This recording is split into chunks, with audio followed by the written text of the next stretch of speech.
জীবনে চলার পথে সুখটা এমনই জিনিস, সুখটা যদি একবার আসে কষ্টটা আসবে 10 বার।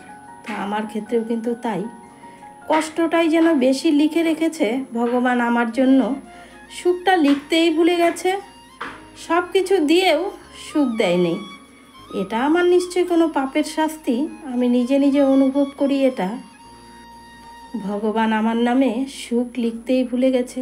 যখন সুখ লিখবে তখন হয়তো পেনের কালিটাই শেষ হয়ে গেছে। এখন তো আর আগের মতো ভিডিও করতেও ভালো লাগে না, ভিডিও দিতেও ভালো লাগে না, দেখতেও ভালো লাগে না। মন মানসিকতাটা এতটাই খারাপ। তবে এটা তো সোশ্যাল মিডিয়া, সবটুকু তো বলা যায় না গো।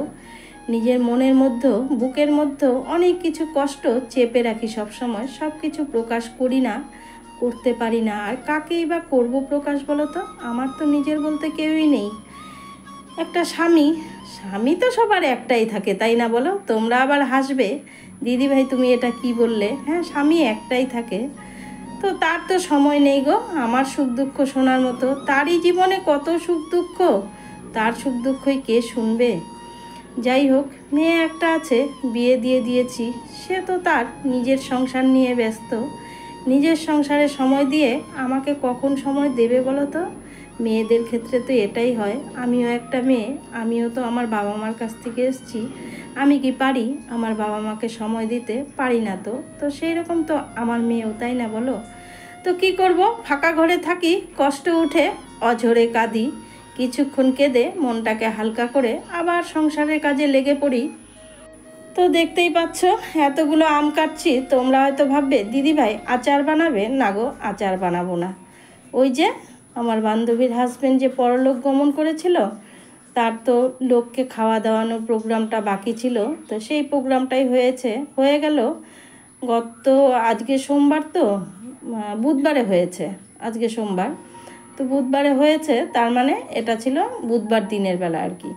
তো আমার তো চালের উপরেই গাছটা, দেখতেই পেয়েছো, আম পেড়ে নিয়েছি ওখান থেকে, পেড়ে এই তো পরের দিন, দিন রাত্রে আমগুলো কেটেছিলাম।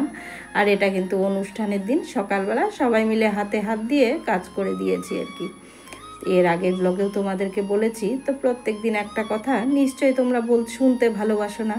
তো আমি কি করব বলো তো? একদিনে তো এত লম্বা ভিডিও আমি দিই না, এত লম্বা ভিডিও দিতে ভালো লাগে না, তার জন্যই আমি ভেঙে ভেঙে ছোট করে দিয়েছি। তো সবাই মিলে কাজকর্ম করেছি, না রান্নার আয়োজন করে দিয়েছি। হ্যাঁ, রান্নার একজন ছিল, সে রান্না করেছে, আমরা সব রেডি করে দিয়েছি। ওখানে সব কিছু রেডি করে দিয়ে এসে তারপরে কিন্তু আমি ঘরে রান্নাটাও করে নিয়েছি। ঘরেও তো রান্না করতে হয়েছে। তো কেন রান্না করেছি সেটাও বলবো তোমাদেরকে। আমি কেন রান্না করলাম, যেহেতু বান্ধবীর বাড়িতে একটা অনুষ্ঠান আছে, তাহলে কি আমাকে নেমন্তন্ন করেনি? না গো, নেমন্তন্ন করেছে। আর নেমন্তন্ন করুক চাই না করুক, আমার বান্ধবীটাকে আমি প্রাণ দিয়ে ভালোবাসি, সেও আমায় খুব ভালোবাসে। তো এই তো দেখো, ওখানে কাজকর্ম সেরে এবার চলে এলাম ঘরে রান্না করতে। তো বন্ধুরা, এই যে ওখানে এগিয়ে দিয়ে আসলাম অনেকটা কাজ, এবার ঘরেও তো রান্না করতে হবে। এবার চলে এলাম ঘরে রান্না করতে। একদম গা হাত পা যেন মাছের গন্ধ হয়ে গেছে, পরে স্নান করবো একবারে। সঙ্গে থেকো তোমরা। ঘরে রেডি করে গেছি সব কিছু, এবার রান্নাটা বসাবো, চলো সাথে থেকো। তো ঘরে কেন রান্না করছি জানো তো? আমরা তো শ্রাদ্ধ বাড়ি খাই না, তোমাদের দাদা ভাইয়ের তো কোনো প্রশ্নই নেই, তার খাবারগুলো একদমই আলাদা, সে কোথাওই খায় না। আর আমি শ্রাদ্ধ বাড়ি খাই না। তো সেই মতো সকালেই বাজার এনেছিল, আগের দিনই বলে রেখেছিলাম বাজারটা খুব তাড়াতাড়ি আনবে, কিন্তু নইলে অসুবিধা হবে, আমি কিন্তু রান্না করতে পারবো না। তো সেই মতো সকাল সকালই বাজারটা এনে দিয়ে গেছে। সকালে ঘরের রান্নাটা রেডি করে তারপরে ওখানে গিয়ে এগিয়ে দিয়ে এসেছি। তারপরে ফাঁকে ফাঁকে এসে ঘরে রান্না করেছি, আবার ওই দিকটাতে গিয়েছি, একটু দেখাশোনা করেছি, মেনটেন করেছি আর কি। যাই হোক, সবাই মিলেই করেছি, পাড়ার লোক, আমি একা করিনি, কিন্তু আমি কখনো বলছি না আমি একা করেছি। সবাই সহযোগিতার হাত বাড়িয়ে দিয়েছে, সবাই মিলেই কাজটা করেছি কিন্তু। তারপরে এই তো দেখো রান্নাবান্না হয়ে গেছে, সেটাই তোমাদেরকে দেখাচ্ছিলাম। এমন বেশি কিছু রান্না হয়নি, ডাল, ভেজ ডাল হয়েছিল, বাঁধাকপি ঘন্ট, আর মাছের ঝোল, চাটনি, পাঁপড় ভাজি, এটুকুই হয়েছিল।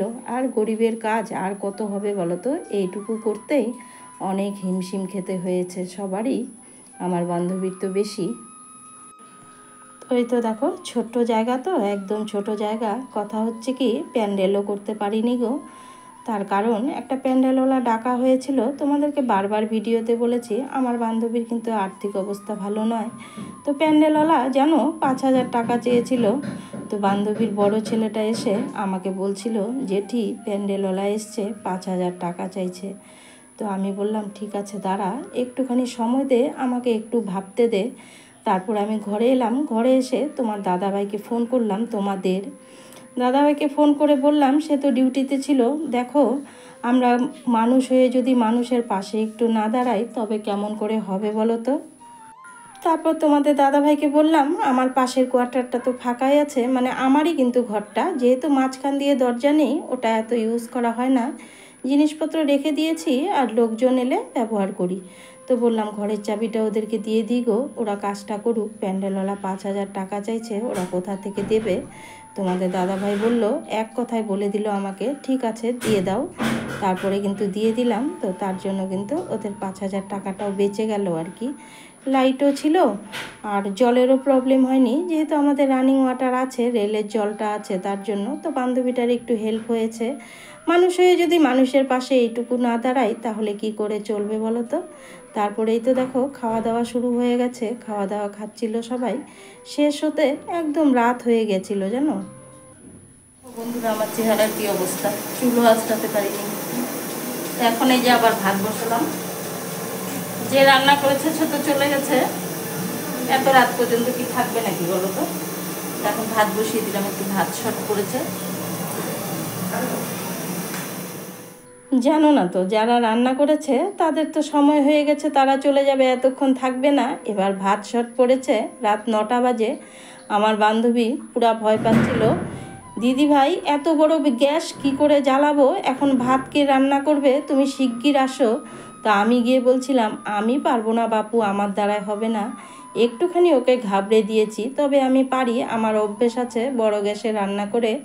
আমার বাড়িতে এখন তো কোনো অনুষ্ঠান হয় না, যখন অনুষ্ঠান হতো বড় বড় গ্যাস জেলে আমি কিন্তু এত লোকের রান্নাগুলো করে নিতাম। তো সেই মতো ভাতটা বানিয়ে দিয়েছি। আর এখানে দেখো বন্ধুরা, একটা নতুন নিয়ম, আমার বান্ধবীরা তো বিহারি, ওদের নাকি রাতের বেলা কোনো কিছু নিয়ম করে এরকম আটা ময়দা বা চালের গুঁড়া কিছু দিয়ে কিছু একটা করে, সেখানে না পায়ের ছাপ ওঠে, যে জিনিসটার ছাপ ওঠে সেই কুলেই নাকি জন্ম নেয় আর কি। মানে জন্তু জানোয়ারের যদি পায়ের ছাপ ওঠে তাহলে জন্তু জানোয়ার, আর মানুষের পায়ের ছাপ উঠলে মানুষের। তো এখানে কিন্তু বিড়ালের পায়ের ছাপের মতো ছাপ উঠেছিল। তো সেটাই সকালবেলা আমাকে ডাকছিল ওরা, যেটি এসো এসো এটা ভিডিও করবে, তাই একটু ভিডিও করে নিয়েছি। একদম এখানে বোঝা যাচ্ছে না, স্পষ্ট বোঝা যাচ্ছিল বিড়ালের পায়ের ছাপ। তো ওরা হাসছিল, বলছিল আমার পাপা কি তাহলে বেড়াল হয়ে গেল নাকি জেঠি। তা আমি বললাম কি জানি, আমি কি করে বলবো বলতো।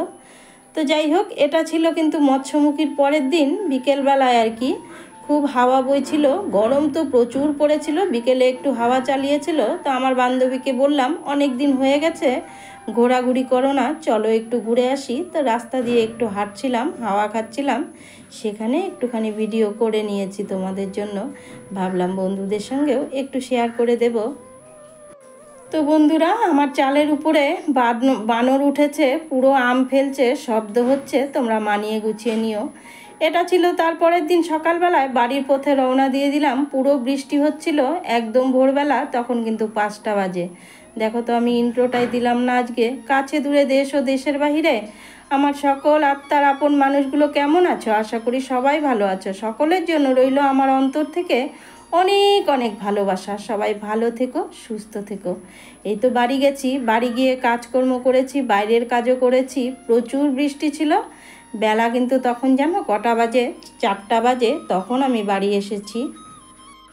সকালবেলা এখান থেকে গিয়ে বাড়ির কাজকর্ম সব সেরে রান্নাবান্না করে তারপরে কিন্তু বাইরে কিছু কাজ ছিল, কাজ করতে গিয়েছিলাম। বাড়ি এসে স্নান করে খেয়ে একটু রেস্ট করছিলাম, এসে দেখি আমার বাহন সোনাও চলে এসছে। তোমাদের দাদাভাই বাড়িতেই ছিল, তার জন্যই। তারপরে ওকে নিয়ে একটু ঘুম পাড়িয়েছি, নিজেও রেস্ট করেছি।